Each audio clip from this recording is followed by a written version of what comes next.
പരിശുദ്ധാത്മാവിനെ കുറിച്ചാണ് നമ്മൾ പഠിച്ചുകൊണ്ട് ഇരിക്കുന്നത്. പിതാവ്, പുത്ര, പരിശുദ്ധാത്മാവ് എന്നുള്ള ഏകദൈവത്തിലാണ് ക്രിസ്ത്യാനികളായി നമ്മൾ വിശ്വസിക്കുന്നത്. അതിനെ സംബന്ധിച്ചൊരു തർക്കങ്ങളൊക്കെ ധാരാളമുണ്ട്. അത് ഈ ക്ലാസ്സിൻ്റെ ഏതാണ്ട് അവസാന ഭാഗമാകുമ്പോൾ നമ്മൾ ആ വിഷയത്തിലേക്കും ഒന്ന് പ്രവേശിപ്പാനായിട്ട് ആഗ്രഹിക്കുന്നുണ്ട്. എന്നാൽ ഇപ്പോൾ നമ്മൾ ചിന്തിച്ചുകൊണ്ടിരിക്കുന്നത് പരിശുദ്ധാത്മാവ് എന്ന ദൈവത്തിൻ്റെ വിവിധ പ്രവർത്തനങ്ങൾ ദൈവമക്കളുടെ ജീവിതത്തിൽ കാലാകാലങ്ങളിൽ എങ്ങനെയൊക്കെയാണ് എന്നുള്ളതാണ് നമ്മൾ ചിന്തിക്കുന്നത്. ഇതിനെ വിഭജിച്ച് പഠിക്കേണ്ടത് വളരെ ആവശ്യമാണ്. നമ്മൾ പരിശുദ്ധാത്മാവെന്ന് കേൾക്കുമ്പോൾ എല്ലാം അത്ഭുതകരമായ കാര്യങ്ങൾ മാത്രമാണ് എന്ന് പലരും തെറ്റായി ധരിക്കുന്നുണ്ട്. അവിടെയൊക്കെയാണ് മനുഷ്യർക്ക് വിഭജിച്ച് പഠിക്കാൻ സാധിക്കാത്തത് കൊണ്ടുള്ള അബദ്ധങ്ങൾ ഉണ്ടാകുന്നത്. പരിശുദ്ധാത്മാവിൻ്റെ ഏറ്റവും വലിയ പ്രവർത്തനം എന്ന് പറഞ്ഞത് ഓരോ ദിവസവും നമ്മളെ സത്യത്തിലും നീതിയിലും ഓരോ ചുവടും വെച്ച് മുമ്പോട്ട് പോകാനായിട്ടുള്ള വഴി നടത്തലാണ്. കർത്താവിനോട് അനുരൂപരാക്കി നമ്മളെ രൂപാന്തരപ്പെടുത്തുന്നതാണ്. എന്നാൽ ഇന്ന് അതിനൊന്നും ആൾക്കാർക്ക് പ്രാധാന്യം കാണുന്നില്ല. അവർക്ക് വേണ്ടുന്നത് കുറേ ശക്തിപ്രകടനങ്ങൾ ആത്മാവിൻ്റേതെന്നുള്ള ഭാവത്തിലാണ് പരിശുദ്ധാത്മാവിനെ ഇന്ന് അനേകം ആൾക്കാർ കാണുന്നത്. അതിനേക്കാൾ എത്രയോ ഗൗരവമേറിയ ശുശ്രൂഷകൾ പരിശുദ്ധാത്മാവ് ഇന്ന് ഈ കൃപായുഗത്തിൽ നടത്തിക്കൊണ്ടിരിക്കുന്നു.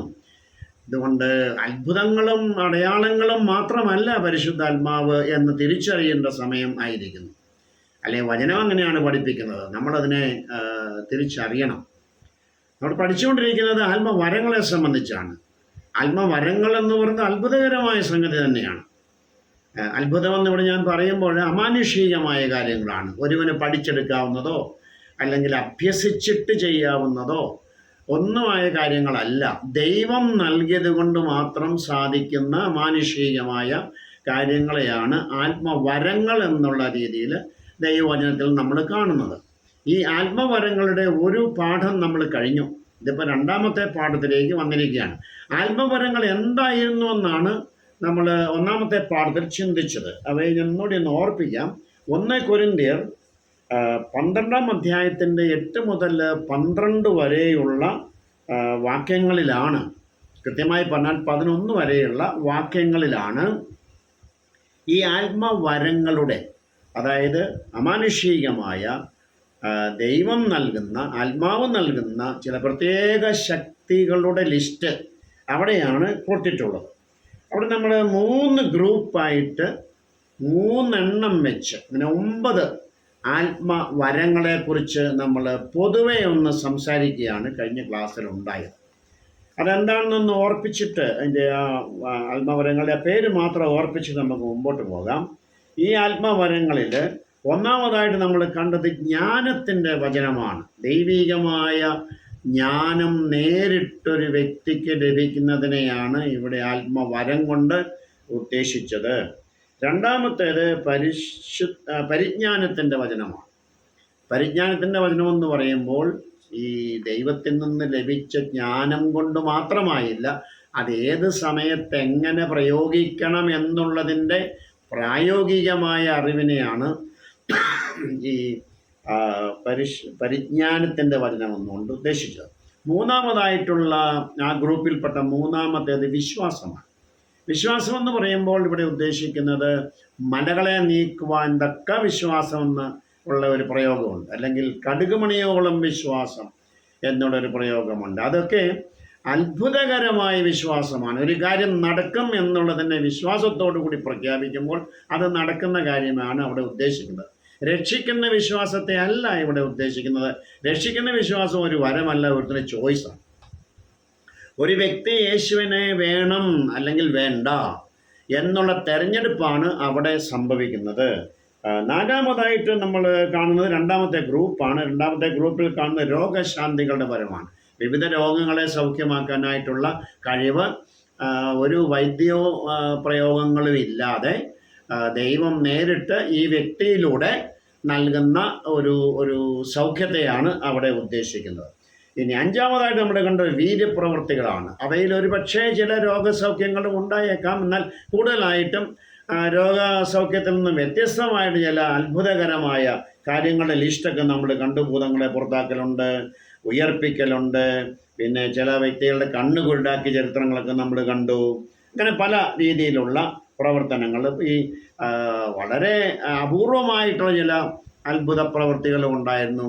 പൗലോസിൻ്റെയൊക്കെ റൂമാൽ അല്ലെങ്കിൽ ടവൽ, കർച്ചീഫ്, ഇത് എവിടെയെങ്കിലും ആളുകൾ കൊണ്ടുപോയി രോഗിയുടെ മേൽ സ്പർശിച്ചെന്നാൽ ഇട്ടെന്നാൽ ഉടനെ അയാൾക്ക് സൗഖ്യം വരുന്നു. ഇങ്ങനെയൊക്കെയുള്ള അസാധാരണമായിട്ടുള്ള വീര്യപ്രവൃത്തികളും ഇതിനകത്ത് ഉൾപ്പെടുന്നുണ്ട് വീര്യപ്രവൃത്തികളുടെ ലിസ്റ്റിൽ.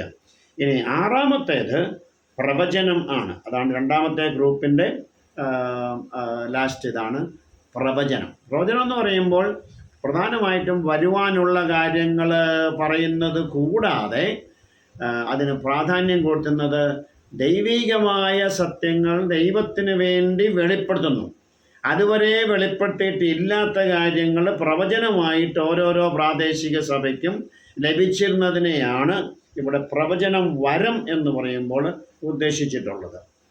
അതൊരു മനുഷ്യന് നേരത്തെ അറിഞ്ഞിട്ടൊന്നും പറയുന്നതല്ല, അയാൾക്ക് കിട്ടിയ ഈ കഴിവിനെ അയാൾ പ്രയോഗിക്കുമ്പോൾ അതുവരെ അറിയാത്ത കാര്യം അവിടെ വെളിപ്പെടുത്തുന്നതാണ്. ഇനി ഏഴാമത്തേത് ആത്മാക്കളുടെ വിവേചനമാണ്. ആദിമസഭയിൽ വളരെ അത്യാവശ്യം വേണ്ടിയിരുന്നൊരു വരമാണിത്. കാരണം പലതരത്തിലുള്ള ആത്മാക്കൾ കയറിയിട്ട് ആളുകൾ വന്നിട്ട് ദുരുപദേശങ്ങളൊക്കെ പഠിപ്പിച്ചുകൊണ്ട് നടന്നു. നമുക്കിന്ന് കയ്യിലുള്ളതുപോലെ ബൈബിളൊന്നും അന്നില്ല കയ്യിൽ. പഴയ നിയമത്തിൻ്റെ ചുരുളുകളാണെങ്കിൽ എല്ലാവർക്കും ഒന്നും ഇല്ല.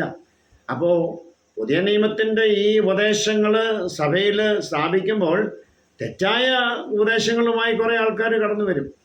അങ്ങനെയുള്ളവരെ കള്ളപ്രവാചകന്മാരെന്നും അല്ലെ ദുരുപദേശകരെന്നും നുഴഞ്ഞ കയറ്റക്കാരെന്നും ഒക്കെ പറയാറുണ്ട്. അങ്ങനെയുള്ളവരെ തിരിച്ചറിയാൻ ഈ വരമുള്ള ആളുകൾക്ക് സാധിക്കും. അപ്പോൾ ഒരാൾ എഴുന്നേറ്റ് എന്നൊരു സഭയിൽ ഒരു ദൂത് പറയുകയാണ്. അപ്പോൾ വിവേചിക്കാനായിട്ടുള്ള വരം ലഭിച്ച ഒരാൾ ആ സഭയിലുണ്ടെങ്കിൽ അയാൾക്കറിയാം ഇയാൾ ഏത് ആത്മാവിലാണിത് പറയുന്നത്, ദൈവാത്മാവിലാണോ ദുരാത്മാവിലാണോ. അത് സഭയുടെ സംരക്ഷണത്തിന് വളരെ വളരെ അത്യാവശ്യമായ കാര്യമായിരുന്നു.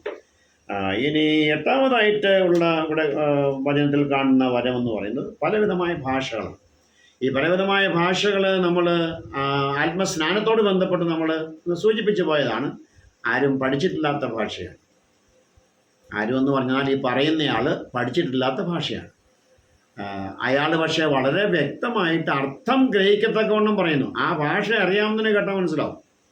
പക്ഷേ ആ ഭാഷ അറിയാൻ വയ്യാത്തവർക്ക് അതൊന്നും മനസ്സിലാകത്തില്ല. അതിനാണ് വ്യാഖ്യാനപരം എന്ന് പറഞ്ഞൊരെണ്ണം ഒമ്പതാമതായിട്ടുണ്ട്. ഈ അന്യഭാഷ എന്ന് പറഞ്ഞ ലോകത്തിൽ നിലവിലുള്ള ഭാഷയായിരുന്നു. വേദപുസ്തകത്തിൽ പ്രതിപാദിച്ചിട്ടുള്ള അന്യഭാഷ എന്ന് പറയുന്നത്, ചിലർ പറയും സ്വർഗത്തിലെ ഭാഷ, അങ്ങനെയൊന്നുമല്ല. നമുക്ക് അന്യഭാഷയ്ക്ക് വേണ്ടി മാത്രം നമ്മളൊരു ക്ലാസ് ഈ പഠനത്തിൻ്റെ പരമ്പരയുടെ അവസാന ഭാഗത്തായിട്ട് വരുന്നുണ്ട്. അതുകൊണ്ട് ഇപ്പോൾ അത് വിശദീകരണത്തിലേക്ക് നമ്മൾ പോകുന്നില്ല. ഇത്രയും മാത്രം മനസ്സിലാക്കിയാൽ മതി. ഇത് പഠിച്ചിട്ടില്ലാത്തൊരു ഭാഷ ഒരു വ്യക്തി വളരെ ഫ്ലുവൻ്റായിട്ട് അതിൻ്റെ അർത്ഥവും ഗ്രാമറൊക്കെ ഉപയോഗിച്ച് സംസാരിച്ചാലല്ലേ അർത്ഥം മനസ്സിലാകത്തുള്ളൂ. കുറേ വാക്കുകൾ പെറുക്കി ചേർത്ത് വെച്ചെന്നാലൊന്നും ഭാഷയാകത്തില്ല. ഞാൻ ഇപ്പോഴും ഓർക്കുന്നു, പണ്ട് ആദ്യമായി ഞാൻ മേഘാലയത്തിൽ പോയപ്പോൾ ഈ ഖാസി എന്നൊരു ഭാഷയാണ് അവർ അവിടെ സംസാരിക്കുന്നത്. എനിക്ക് അവരുടെ രീതികളും ഭാഷയുടെ ആ പ്രയോഗമൊക്കെ വളരെ ഇഷ്ടപ്പെട്ടു. അപ്പം ഇംഗ്ലീഷാണ് അവരുടെ ആൽഫബറ്റ് അവർ ഉപയോഗിക്കുന്നത്. അപ്പോൾ എനിക്ക് തോന്നി ഇത് ഇംഗ്ലീഷ് ആൽഫബറ്റ് ഉണ്ട്, നമുക്ക് ഉച്ചരിക്കാൻ പറ്റുന്നുണ്ട്. അങ്ങനെയാണെങ്കിൽ ഇത് നമുക്ക് കുറേ വാക്കുകൾ പഠിച്ചെന്നാൽ പറ്റുമല്ലോ. ഞാനൊരു ഡിക്ഷണറി മേടിച്ചിട്ട് ഞാൻ കരുതി കുറേ വാക്കുകളുടെ അർത്ഥം മനസ്സിലാക്കിയിട്ട് അവയെ ചേർത്ത് പറഞ്ഞാൽ മതി. പക്ഷേ ഒരു രക്ഷയുമില്ല. അന്ന് ചേർക്കാനായിട്ട് ചുമ്മാ കുറച്ച് ചേർത്ത് പറഞ്ഞാൽ കുറേ അക്ഷരങ്ങളും വാക്കുകളും അല്ലാതെ വേറെ ഒന്നും അതിനകത്തില്ല, അർത്ഥം വരത്തില്ല. അപ്പോൾ എല്ലാ ഭാഷയ്ക്കും ആ വാക്കുകളെ തമ്മിൽ ചേർത്ത് പ്രയോഗിക്കുന്നതിന് വ്യാകരണമുണ്ട്. ആ വ്യാകരണത്തോടു കൂടിയാണ് ഈ അന്യഭാഷക്കാരൻ സംസാരിക്കുന്നത് എന്ന് വേണം മനസ്സിലാക്കാൻ. കാരണം കേട്ടവർക്ക് അത് അവനവൻ്റെ ഭാഷയിൽ അത് മനസ്സിലാവുന്നു, അല്ലെ അവനവൻ്റെ രാജ്യത്തുള്ള ഭാഷയിൽ ഈ പറയുന്ന വ്യക്തി അത് പഠിച്ചിട്ടില്ലെങ്കിലും അവൻ സംസാരിക്കുന്നു. അത് കേൾക്കുന്നവൻ അതിൻ്റെ അർത്ഥം മനസ്സിലാകുന്നു. ഇതാണ് വചനത്തിൽ കാണുന്നതായിട്ടുള്ള അന്യഭാഷ. അന്യഭാഷയെക്കുറിച്ചുള്ള പഠനത്തിൽ നമുക്കത് കുറച്ചും കൂടി വിശദീകരിച്ച് പഠിക്കാനായിട്ടുള്ള അവസരം ദൈവം നൽകട്ടെ. ഇനി ഇന്നും നമ്മൾ ചിന്തിക്കാൻ പോകുന്ന വിഷയത്തിലേക്ക് വേഗത്തിൽ പ്രവേശിക്കാം. ഈ വരങ്ങൾ നൽകിയിരുന്നൊരു രീതിയുണ്ട്. ആ രീതി മനസ്സിലാക്കണം. ആ രീതി മനസ്സിലാക്കിയാൽ മാത്രമേ ഇന്ന് ആ രീതി ഉണ്ടോ ഇല്ലയോ എന്ന് നമുക്ക് നിശ്ചയിക്കാനായിട്ട് പറ്റുകയുള്ളൂ. അപ്പോൾ ഇത് വളരെ പ്രധാനപ്പെട്ട ഒരു പഠനമാണ് ഇന്ന് ഈ വിഷയത്തിൽ നമ്മൾ നടന്നത്. ഏത് രീതിയിലാണ് ദൈവവചനത്തിൽ കാണുന്ന ഈ ആത്മവരങ്ങൾ സഭയ്ക്ക് അല്ലെ വ്യക്തികൾക്ക് നൽകപ്പെട്ടത് എന്ന് നമുക്ക് ഒന്ന് ചിന്തിക്കാം. ഇത് ഒറ്റ വാചകത്തിൽ പറഞ്ഞാൽ അപ്പസ്തലന്മാരുടെ പ്രാർത്ഥനയിലൂടെയും അവരുടെ കൈവപ്പിലൂടെയുമാണ് ഈ ആത്മവരങ്ങൾ ഒരു വ്യക്തിക്ക് നൽകപ്പെട്ടത് എന്ന് വചനം വളരെ വ്യക്തമായിട്ട് പഠിപ്പിക്കുകയാണ്. അതാണ് അതിൻ്റെ രത്നചുരുക്കത്തിലുള്ള ഒറ്റ സെൻറ്റൻസിലുള്ള അതിൻ്റെ ഉത്തരം. ഇതിന് ബൈബിളിൽ 2 എക്സാമ്പിൾസാണ് നമുക്ക് കോട്ട് ചെയ്യാനായിട്ടുള്ളത്. ഈ വിഷയത്തെ ക്ലിയറായിട്ട് പഠിപ്പിക്കുന്ന 2 എക്സാമ്പിൾസേ നമുക്കുള്ളൂ. എങ്ങനെയാണ് ഒരു വ്യക്തിയിൽ നിന്ന് വേറൊരു വ്യക്തിയിലേക്ക് ഈ ആത്മവരങ്ങൾ പകർന്നു കൊടുത്തത് എന്ന് പഠിപ്പിക്കുന്ന 2 വേദഭാഗങ്ങളെ രേഖപ്പെടുത്തി നമുക്ക് ലഭിച്ചിട്ടുള്ളൂ. ഒന്നാമത്തേത് ശമരിയയിലാണ് സംഭവിച്ചത്. അവിടെ നിങ്ങൾക്ക് ഓർമ്മയുണ്ടായിരിക്കും, ഫിലിപ്പോസ് എന്ന് പറയുന്ന ഒരു സുവിശേഷകൻ. അദ്ദേഹത്തെ ആദ്യമേ നമ്മൾ അറിയപ്പെടുന്നത് സഭയിലെ ഒരു ഡീക്കനായിട്ടാണ്. അദ്ദേഹത്തെ ആദിമസഭ യെരുശലേമിൽ വെച്ച് തെരഞ്ഞെടുത്തത് സുവിശേഷകനായിട്ട് പോലും അല്ല. അദ്ദേഹത്തെ തെരഞ്ഞെടുത്തത് 7 പേരെ മേശയെങ്കിൽ ശുശ്രൂഷിക്കുന്നതിന് വേണ്ടി തെരഞ്ഞെടുത്തവരുടെ കൂട്ടത്തിലുള്ള ആളാണ് ഫിലിപ്പോസ്. പക്ഷേ നമുക്ക് ഓർമ്മയുണ്ടായിരിക്കും, സേപ്പാനോസിൻ്റെ കാലം ആയപ്പോൾ, സേപ്പാനോസിൻ്റെ ശുശ്രൂഷയുടെ ഫലമായപ്പോൾ അവിടെ സഭ ചിതറിപ്പോവുകയാണ്. സേപ്പാനോസാണ് ഒന്നാമത്തെ രക്തസാക്ഷി എന്ന് നമുക്കറിയാമല്ലോ. അതോട് ബന്ധപ്പെട്ട് സഭ ചിതറിപ്പോയി. അതിൻ്റെ കാരണവും നമ്മുടെ ഓർമ്മയിലുണ്ട്. സഭയോട് കർത്താവ് ശിഷ്യന്മാരോട് പറഞ്ഞത് നിങ്ങൾ ഭൂലോകത്തിൻ്റെ അറ്റത്തോളം പോകാനാണ്. പക്ഷേ അവരത് മുഴുവനും മറന്നുപോയിട്ട് യെരുശലേമിൽ തന്നെ അവരൊരു കമ്മ്യൂണൽ ലൈഫ് ആരംഭിച്ചു. എപ്പോഴും ക്രിസ്ത്യാനിക്ക് വരുന്നൊരു വലിയ അപകടമാണ് ഈ കമ്മ്യൂണൽ ലൈഫ് എന്നുള്ളതിന് അമിതമായ പ്രാധാന്യം കൊടുക്കുക എന്നുള്ളത്.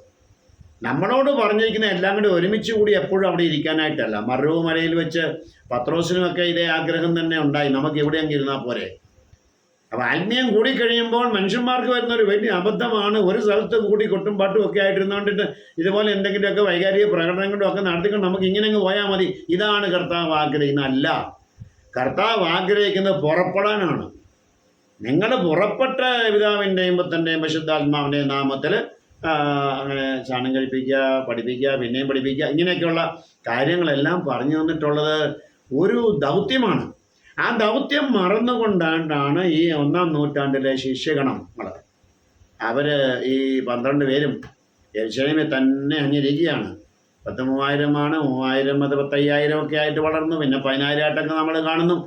ഇങ്ങനെയുള്ള വളർച്ചയുടെ കാലത്ത് ഇവർക്ക് അവിടെ എങ്ങും ഒരു സ്ഥലത്ത് ഇരിക്കാൻ വയ്യാത്ത രീതിയിൽ അവർ വളരുക. കയ്യിലെ പൈസ തീർന്നപ്പോഴാണ് ഇവരെല്ലാം അവരവരുടെ എല്ലാം വിറ്റിട്ട് കൊണ്ടുവന്നിട്ട് നാട്ടുകാർ വന്നവരായ ആൾക്കാർക്ക് വേണ്ടിയിട്ടും കൂടെ ഭക്ഷണം കൊടുക്കാൻ വേണ്ടിയിട്ട് വിറ്റിട്ട് കൊണ്ട് അപ്പോസ്തലന്മാരുടെ കാൽക്കലൊക്കെ വെക്കുന്ന പരിപാടിയൊക്കെ നമ്മൾ കാണുന്നില്ലേ. ഇതൊക്കെ നടന്ന് സഭ അതല്ല ചെയ്യേണ്ടതെന്ന് കർത്താവ് പഠിപ്പിച്ചത് ഒരു വലിയ ഉപദ്രവത്തിലൂടെയാണ്. അപ്പം ചിലപ്പോൾ നമുക്ക് വരുന്നതായിട്ടുള്ള വേദനകളും ഉപദ്രവങ്ങളും കഷ്ടങ്ങളും ഒക്കെ വലിയ മർമ്മങ്ങൾ നമ്മളെ പഠിപ്പിക്കാൻ വേണ്ടിയും കൂടിയാണ്. എന്തായിരുന്നാലും നമ്മുടെ വിഷയത്തിലേക്ക് മടങ്ങി വരുമ്പോൾ ഈ ഫിലിപ്പോസ് ആ കൂട്ടത്തിൽ ചിതറിപ്പോയ ഒരാളാണ്. ഒരു ശുശ്രൂഷകൻ ചിതറിപ്പോയപ്പോൾ അവിടെ പിന്നെ ആ ശുശ്രൂഷ ഇല്ല. ഈ മേശമേൽ ശുശ്രൂഷിക്കുന്ന പരിപാടി പിന്നെ ഇല്ല. പ്രത്യേകിച്ച് ഇങ്ങനെ ഒരു സുവിശേഷൻ ആക്കിയതായിട്ടൊന്നും നമ്മളെങ്ങും വായിക്കുന്നില്ല. പക്ഷേ അവസരത്തിനൊത്ത് അദ്ദേഹം പ്രവർത്തിക്കുകയാണ്. ഈ ചിതറിപ്പോയവരെല്ലാവരും പോയ സ്ഥലത്തെല്ലാം സുവിശേഷം. ഇത്ര നല്ലൊരു മാതൃക. നമ്മുടെ നാട്ടിൽ നിന്നൊക്കെ ആൾക്കാർ എവിടെയെല്ലാം പോകുന്നുണ്ട്. എവിടെയൊക്കെ പോകുന്നവരായിട്ടുള്ള ആൾക്കാർ ചെയ്യേണ്ടത് അവർ പോകുന്നതായ സ്ഥലത്തൊക്കെയും സുവിശേഷം. നമ്മൾ പിള്ളേരൊക്കെ പഠിക്കാൻ പോകുന്നില്ലേ, സത്യത്തിൽ അവർ ചെയ്യേണ്ടത് എന്നതാണ്. അവർ സുവിശേഷം പറയുക എന്നുള്ളതാണ് അവർ ചെയ്യേണ്ടത്. അവർക്ക് കിട്ടിയ അറിവ് പങ്കുവയ്ക്കുക എന്നുള്ളതാണ്. അതെല്ലാം മറന്നുകൊണ്ടുള്ളൊരു ജീവിതമാണ് ഇന്ന് പലരും നടത്തുന്നത്. വീണ്ടും അവിടെയല്ല, അതല്ല നമ്മുടെ വിഷയം. ആ വിഷയത്തിലേക്ക് നമ്മൾ ഇടയ്ക്കിടയ്ക്ക് ഞാൻ ഇങ്ങനെ മാറിപ്പോകുന്നത് ആ കിട്ടുന്ന അവസരത്തിൽ ഇന്നത്തെ അതിൻ്റെ പ്രാധാന്യം കൂടി ഓർപ്പിച്ചു പോകാൻ വേണ്ടിയിട്ടാണ്. മടങ്ങി വരുമ്പോൾ നമ്മൾ മനസ്സിലാക്കുന്നത് ഈ ചിതറിപ്പോയ ഈ മനുഷ്യൻ വെറുതെ ഇരുന്നില്ല, മേശയില്ല, അതുകൊണ്ട് ശുശ്രൂഷിക്കുന്നുമില്ല, എൻ്റെ പണി തീർന്നു എന്ന് വിചാരിക്കാതെ അയാൾ ഈ ഫിലിപ്പോസ് പോയെടുത്ത് ശമരിയാണ് പോയത്. നോക്കുക, ഈ ചിതറിപ്പോക്ക് എങ്ങോട്ടാണ് സംഭവിച്ചത്? കർത്താവ് പറഞ്ഞ ആ പ്രോസസ്സിലേക്ക് തന്നെയാണ് വന്നത്.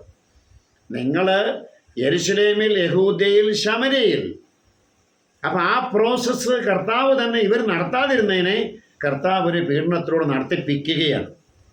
അങ്ങനെ ഫിലിപ്പോസ് സുവിശേഷം പറഞ്ഞുകൊണ്ട് ശമര്യയിൽ വന്നപ്പോൾ സംഭവിച്ച കാര്യമാണ് നമ്മുടെ ഒന്നാമത്തെ എക്സാമ്പിൾ. ആ എക്സാമ്പിൾ നമ്മൾ പരിശോധിക്കുമ്പോൾ അവിടെ ഒരു വലിയ പ്രസംഗം, സത്യത്തിൽ ഒരു സുവിശേഷ മഹായോഗം എന്നൊക്കെ ഇന്ന് പറയുന്ന സുവിശേഷ യത്നം എന്നൊക്കെ പറഞ്ഞ് അനേകരെന്ന് അവിടെ പറഞ്ഞിരിക്കുന്നത്. ഫിലിപ്പോസിനെ അവർ വിശ്വസിക്കത്തക്കവണ്ണം അത്ഭുതങ്ങളും അടയാളങ്ങളും ഈ മനുഷ്യൻ്റെ കയ്യിൽ നടക്കുക. അപ്പോൾ എങ്ങനെ ഇത് സാധിച്ചു? ഫിലിപ്പോസിന് കൈവപ്പ് കിട്ടിയ ആളാണെന്നുള്ളത് ഓർത്തിരിക്കണം. ആരുടെ കൈവപ്പ് ലഭിച്ചു? ആത്മസ്നാനമേറ്റ അപ്പോസ്തലന്മാരുടെ കൈവപ്പ് ഫിലിപ്പോസിന് ലഭിച്ചു. അത് ഒരു ശുശ്രൂഷകനായിട്ടാണ്. ആ കൈവപ്പിലൂടെ അദ്ദേഹത്തിന് ലഭിച്ചതായിട്ടുള്ള ആത്മവരങ്ങൾ അദ്ദേഹത്തിൻ്റെ കയ്യിലുണ്ട്. അതുകൊണ്ട് അദ്ദേഹം പോയ സ്ഥലത്ത് വീര്യപ്രവൃത്തികൾ ചെയ്യുകയാണ്. മേശ ശുശ്രൂഷിക്കാനായിട്ട് വീര്യപ്രവൃത്തിയൊന്നും ചെയ്യേണ്ട വരവൊന്നും ആവശ്യമില്ല. പക്ഷെ ദൈവത്തിൻ്റെ ആത്മാവിനറിയാം ആരെന്തൊക്കെ ചെയ്യേണ്ടതാണെന്നുള്ളത്. അതുകൊണ്ട് ഫിലിപ്പോസിന് നൽകിയത് വലിയ വീര്യപ്രവൃത്തികളൊക്കെ ചെയ്യുന്ന നമ്മളിവിടെ വായിക്കുന്നത് ശമര്യയിൽ.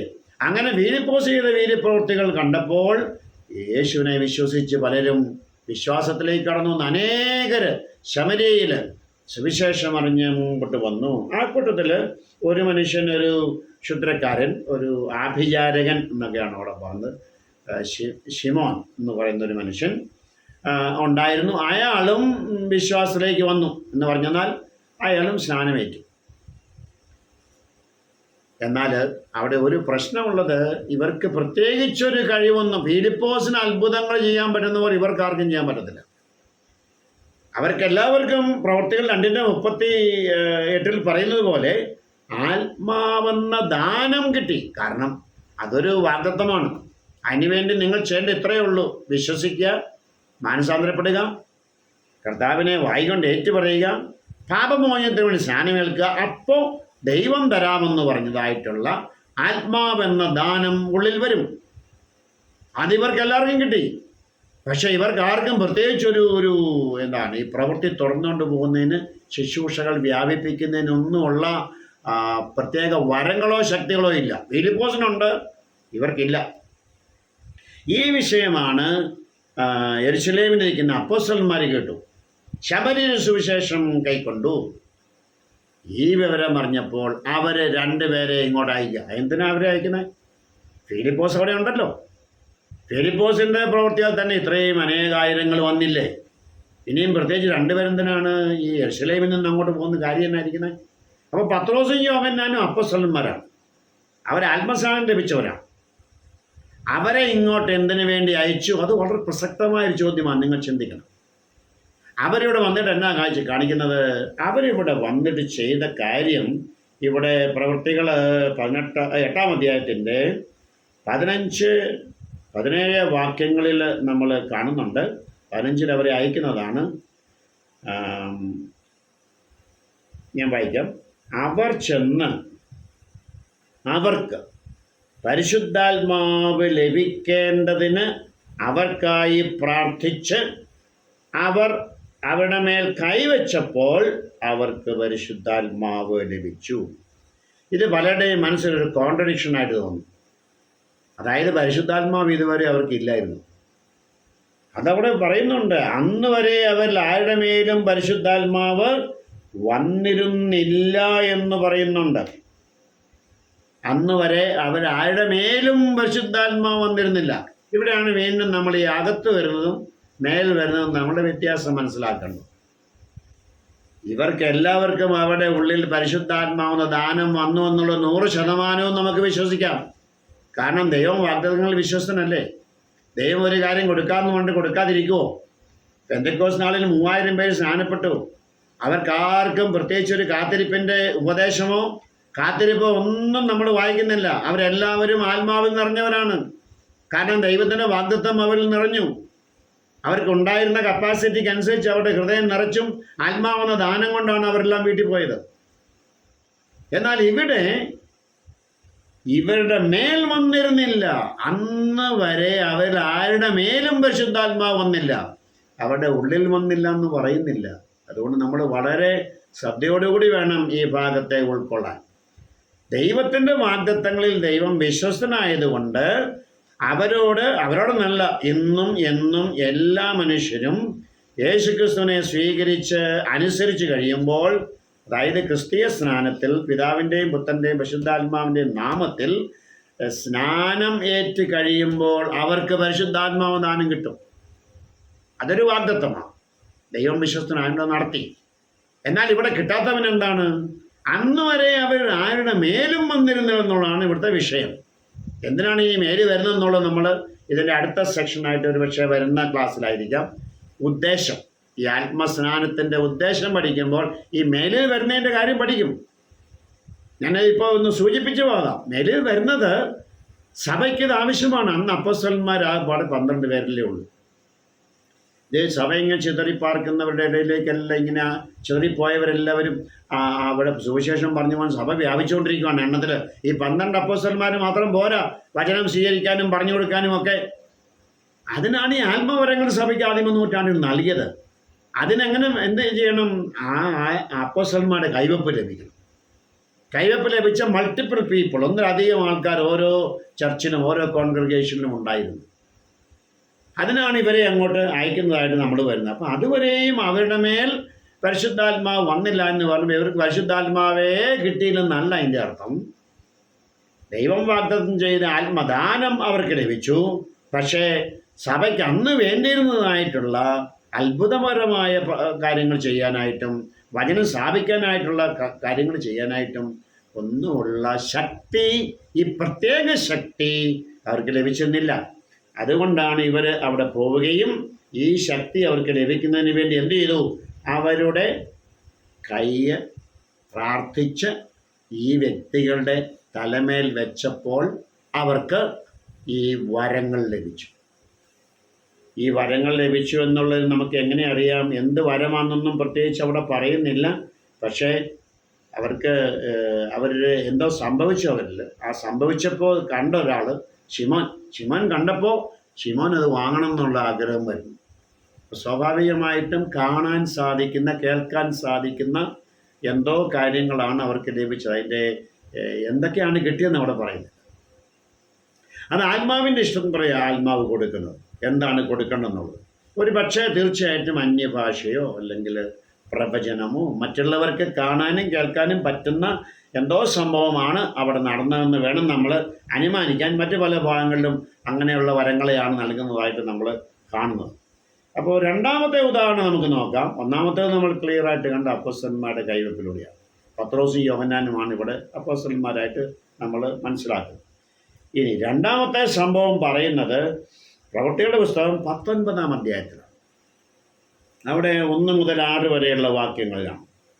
അവിടുത്തെ സംഭവം നടക്കുന്നത് എഫെസോസിലാണ്. പൗലോസാണ് ഇവിടുത്തെ അപ്പസ്തലൻ.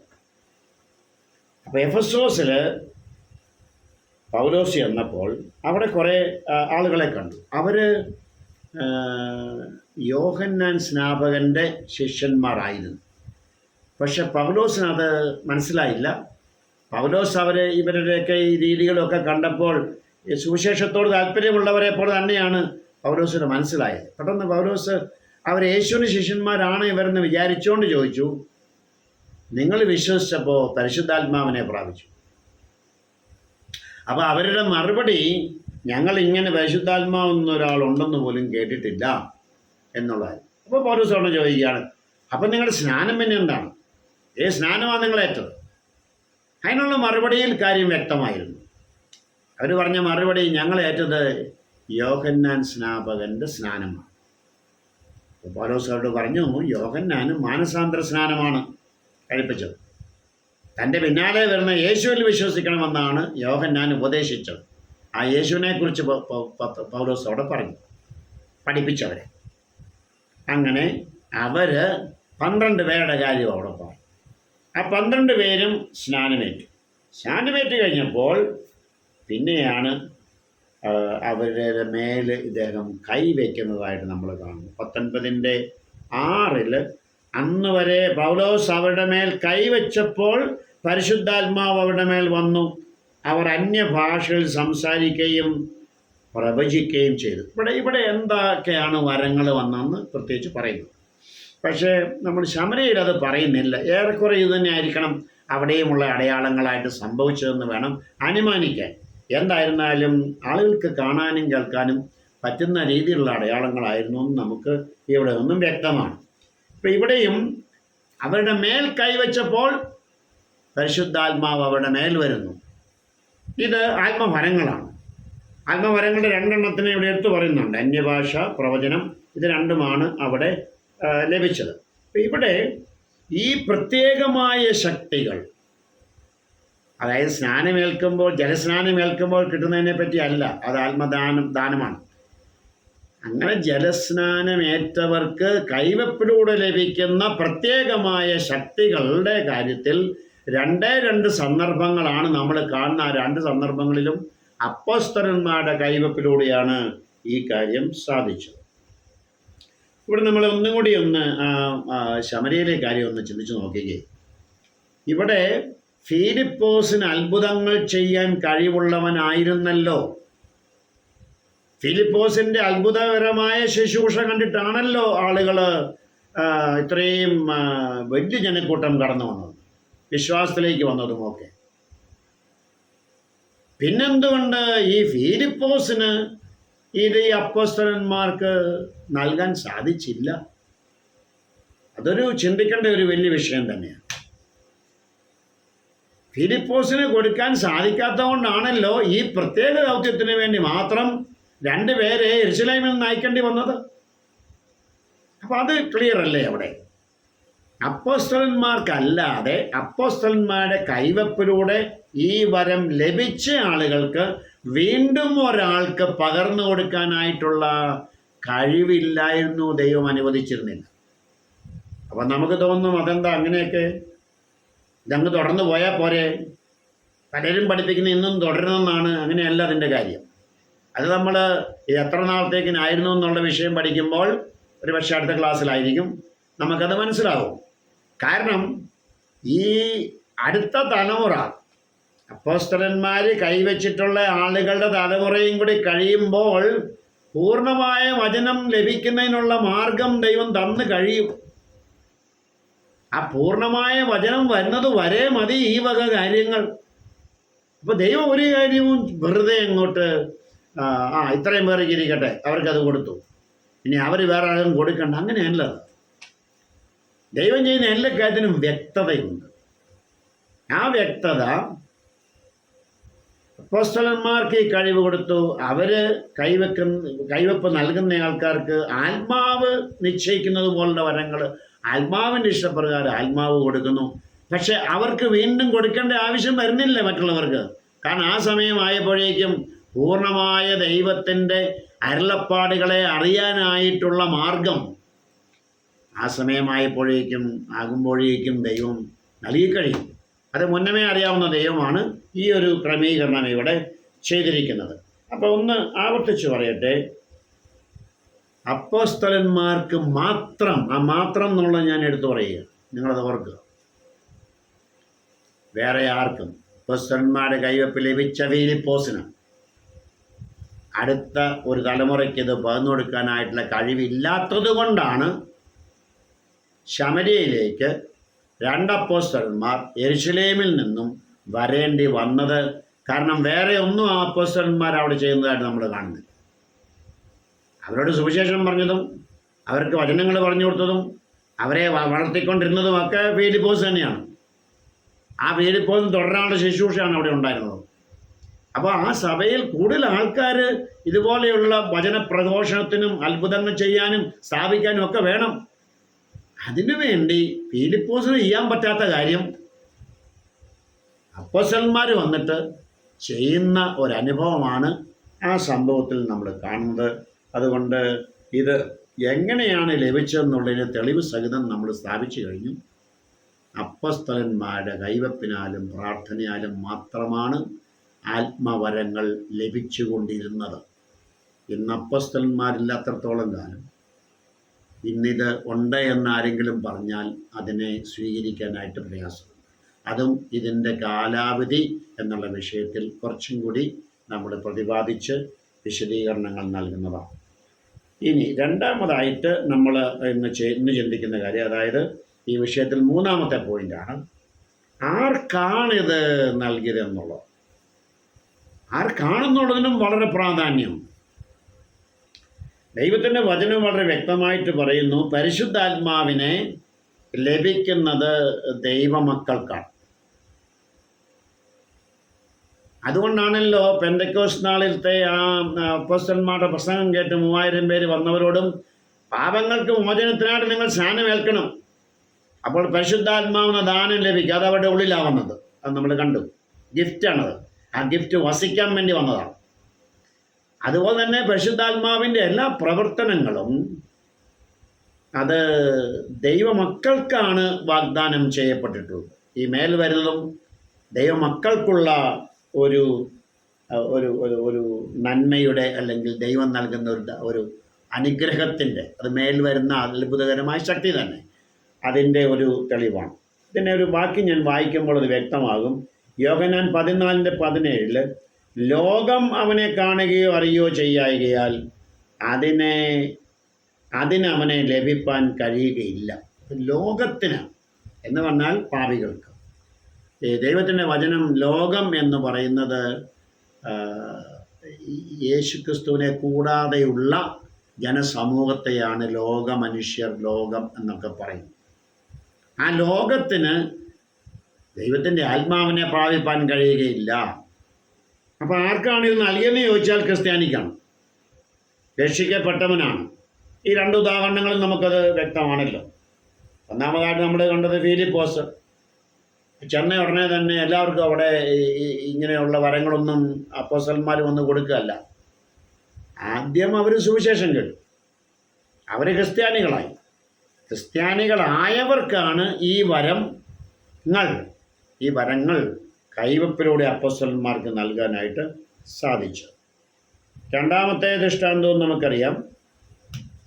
അത് പൗലോസ് എഫെസോസിൽ ചെന്നപ്പോൾ ചില ആളുകളെ അവിടെ കണ്ടു. അവർ വളരെ ആത്മീയ താല്പര്യമുള്ളവരാണ്, യേശുവിൻ്റെ ശിഷ്യന്മാരാണെന്ന് വിചാരിച്ചുകൊണ്ട് പൗലോസ് ചോദിക്കുന്നു, നിങ്ങൾക്ക് പരിശുദ്ധാത്മാവിനെ പ്രാപിച്ചിട്ടുണ്ടോ? ഞങ്ങൾ കേട്ടിട്ടില്ല. അപ്പോൾ അദ്ദേഹം എന്ത് ചെയ്യുന്നു? അവരെ സ്നാനമേൽപ്പിക്കാൻ കൽപ്പിക്കുകയാണ്. ആ സ്നാനം ഏറ്റ ക്രിസ്ത്യാനികളുടെ മേലാണ് ഈ പൗലോസ് എന്ന അപ്പോസ്തലൻ കൈവപ്പിലൂടെ ഈ വരങ്ങൾ നൽകിയത്. അപ്പം ഈ 2 ഇൻസിഡൻസിലും ക്രിസ്ത്യാനികൾക്കാണ് ഇത് ലഭിക്കുന്നത്. എന്നാൽ എല്ലാ ക്രിസ്ത്യാനിക്കും ലഭിക്കും. ഈ വരങ്ങൾ എല്ലാ ക്രിസ്ത്യാനിക്കും ലഭിക്കുന്നതായിട്ട് വചനം പഠിപ്പിക്കുന്നില്ല. വാസ്തവത്തിൽ എല്ലാ ക്രിസ്ത്യാനിക്കും കിട്ടത്തില്ലെന്നാണ് പറഞ്ഞത്. ഇതും നമ്മൾ മനസ്സിലാക്കേണ്ട, തിരിച്ചറിയേണ്ട വളരെ ആവശ്യമാണ്. ആത്മാവിന്റെ ദാനം അതെല്ലാ ക്രിസ്ത്യാനിക്കും കിട്ടുന്നതാണ്. ഇതിനെക്കുറിച്ച് പറയുമ്പോൾ നമ്മൾ ഈ ആത്മനിറവിനെക്കുറിച്ചും കൂടി പറഞ്ഞൊന്ന് സൂചിപ്പിച്ച് പോകുന്നത് നല്ലതാണ്. ഈ ആളുകളുടെ വിചാരം ആത്മനിറവെന്ന് പറഞ്ഞാൽ വേണ്ട അത്ഭുതകരമായ പരിപാടി അതിനോട് ബന്ധപ്പെട്ടുണ്ടെന്നുള്ളതാണ്. ആത്മാവ് നിറഞ്ഞതിന് ആത്മനിറവെന്നാണ് പറയുന്നത്. അതിൽ ഒരുവൻ്റെ മേൽ വന്നിട്ട് നിറയുന്നതിന് അത് അത്ഭുതകരമായ പരിപാടികളും കാണും. പക്ഷെ ഒരുവൻ്റെ ഉള്ളിൽ ആത്മനിറവെന്ന് പറയുന്നത് അവനെ കൂടുതൽ യേശുവിനെ പോലെ ആക്കാനായിട്ട് സഹായിക്കുന്ന ഒരു പ്രക്രിയയാണ്. അപ്പോൾ നമ്മളിവിടെ കാണേണ്ടത് ഈ ആത്മനിറവെന്ന് പറയുന്നത് രക്ഷിക്കപ്പെട്ട എല്ലാവരും ലഭിക്കുന്നതാണ്. ഉദാഹരണത്തിന് പെന്തക്കോസ്ത് നാളിൽ 3000 പേര് അവർ പത്രോസിൻ്റെ വാക്ക് കേട്ട് അതിനെ അനുസരിച്ചപ്പോൾ അവർക്ക് നിറവോടുകൂടി അവർ പോയി. എല്ലാവർക്കും നിറച്ച് കിട്ടി. പക്ഷെ എല്ലാവർക്കും ഒരുപോലെ നിറഞ്ഞോ? എല്ലാവർക്കും നിറഞ്ഞു, പക്ഷെ ക്വാണ്ടിറ്റി ഒരുപോലെയാണോ?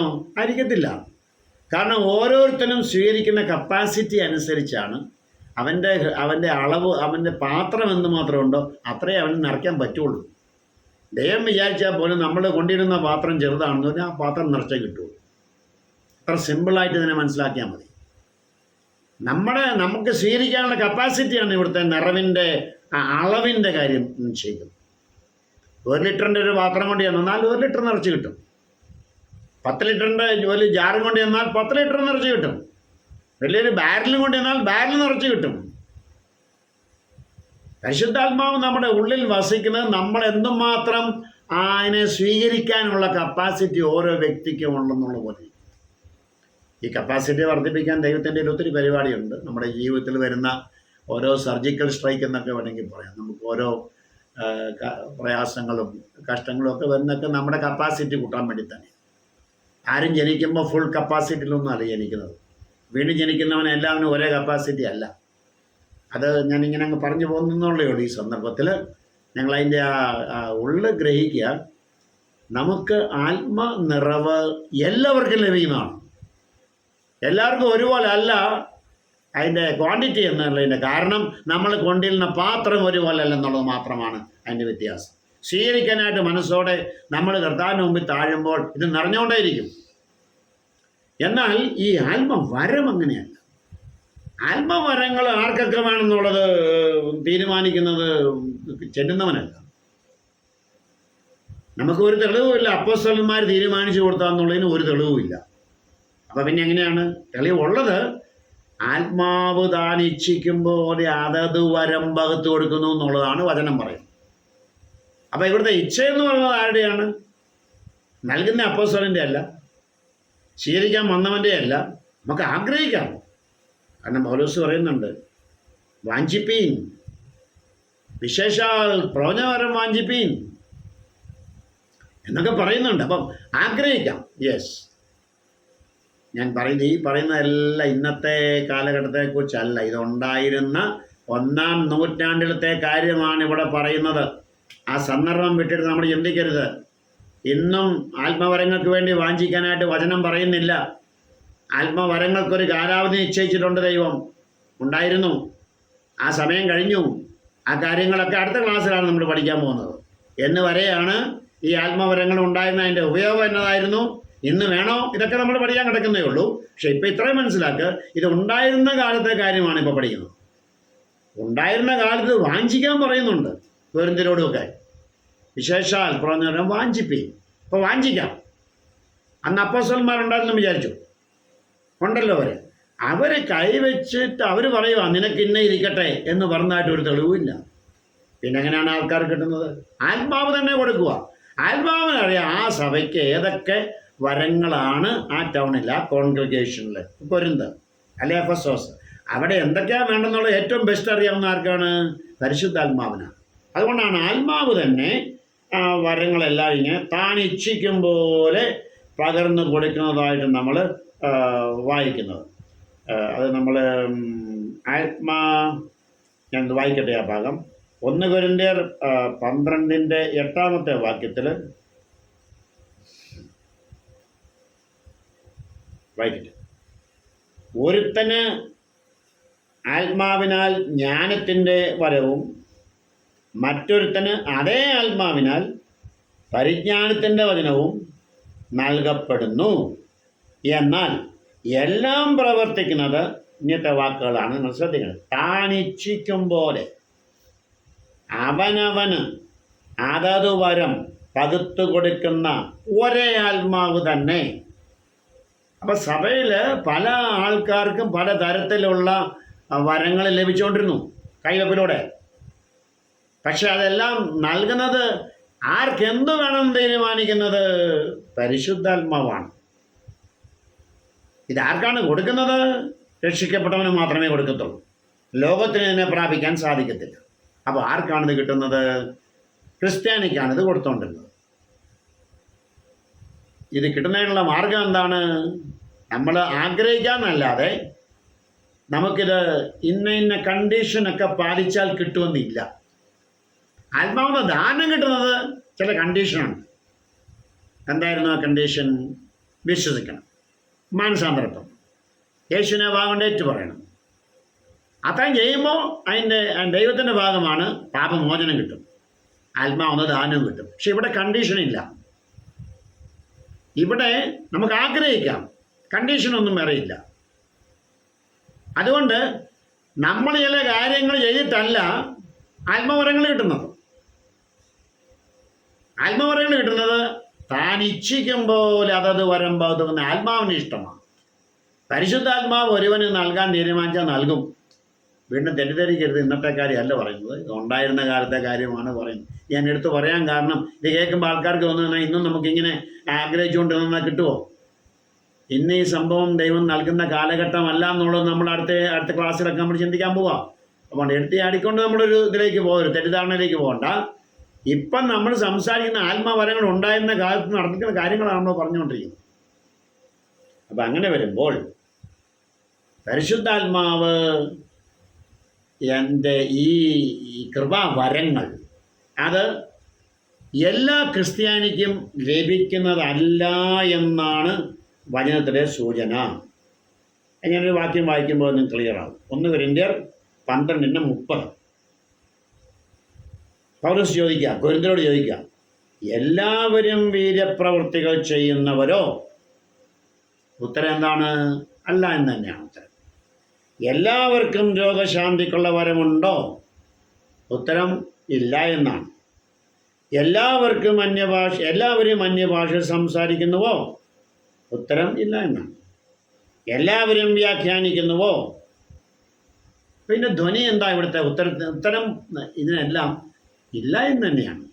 അപ്പോൾ വചനം നമുക്ക് നൽകുന്ന വ്യക്തത ഒന്ന് ഗ്രഹിച്ചാൽ എല്ലാ ക്രിസ്ത്യാനികൾക്കും ഈ വരങ്ങൾ 1-ാം നൂറ്റാണ്ടിൽ പോലും ഉണ്ടായിരുന്നില്ല എന്നാണ്. ആ ഭാഗം നിങ്ങൾക്ക് ബോധ്യമായി എന്ന് ഞാൻ വിശ്വസിക്കട്ടെ. അപ്പോൾ ആത്മവരങ്ങൾ നമുക്ക് വാഗ്ദാനം ചെയ്യപ്പെട്ട ഒരു കാര്യമല്ല. പരിശുദ്ധാത്മ സ്നാനം വാഗ്ദാനം ചെയ്യപ്പെട്ട ഒരു കാര്യമാണ്. അതിന് കണ്ടീഷൻ ഉണ്ടായിരുന്നു. അപ്പോസ്തലന്മാർ പോയി യെരുശലേമിൽ തന്നെ കാത്തിരിക്കണമായിരുന്നു. അപ്പോൾ ആ വാഗ്ദാനത്തെ നിവൃത്തി ഉണ്ടായി. അതുപോലെ ആത്മാവെന്ന ദാനം നമ്മുടെ ഉള്ളിൽ വരുന്നതിനും കണ്ടീഷനുണ്ട്. പക്ഷേ ആത്മവരങ്ങൾ ലഭിക്കുന്നത് ആത്മാവിച്ഛിക്കും പോലെയാണത്. നമ്മൾ നമ്മൾ ക്രിസ്ത്യാനി ആയിരിക്കണം എന്നുള്ളതുണ്ട്, അല്ലാത്ത ഒരു കണ്ടീഷനും അതിന് വെച്ചിട്ടില്ല എന്നാണ് ഈ വേദഭാഗങ്ങൾ നമ്മളെ പഠിപ്പിക്കുന്നത്. അതുകൊണ്ട് ഒരു വ്യക്തിക്ക് എന്ത് വരം വേണം തീരുമാനിക്കുന്നത് 1-ാം നൂറ്റാണ്ടിലും പരിശുദ്ധാത്മാവായിരുന്നു, അപ്പോസ്തലന്മാരല്ലായിരുന്നു. ഈ ആഗ്രഹിച്ച് ചെന്നവനല്ല തീരുമാനിക്കുന്നത് എന്ത് വരമാണ് ലഭിക്കുന്നത്, ദൈവത്തിൻ്റെ പരിശുദ്ധാത്മാവാണ്.